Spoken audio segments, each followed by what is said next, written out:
தந்தி பார்வை செய்திகள். தமிழகத்தில் சாலை வசதிகள் இல்லாத கிராமங்களே இல்லை என அமைச்சர் ஐ. பெரியசாமி தெரிவித்துள்ளார்.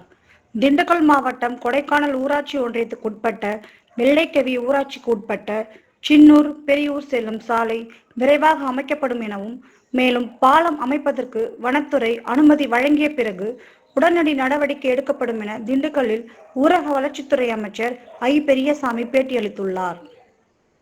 ஃபண்டு ரெடியாக இருக்கு, கொடுக்குறோம். அனுமதி கொடுக்குறோம். 2700 மீட்டரு வனத்துறை அனுமதிக்கு போய் இந்த வாரம் வந்துடும். வெள்ளை கொடுத்துறேன். நான் வெள்ளைக்கு நான் கூட போனதில்லை, ரோடு போட்ட பின்னாடி தான் போனோம். உங்களையும் கூப்பிட்டு போகிறேன், டூர் வேணா கூப்பிட்டு போகிறேன். அதே மாதிரி இன்னைக்கு வந்துட்டா என்னை கூப்பிட்டு போகிறேன்னு சொல்லிடுறேன். 100 ரூபாய் நாணயம் வெளியிட்டு இப்போ பாரதிய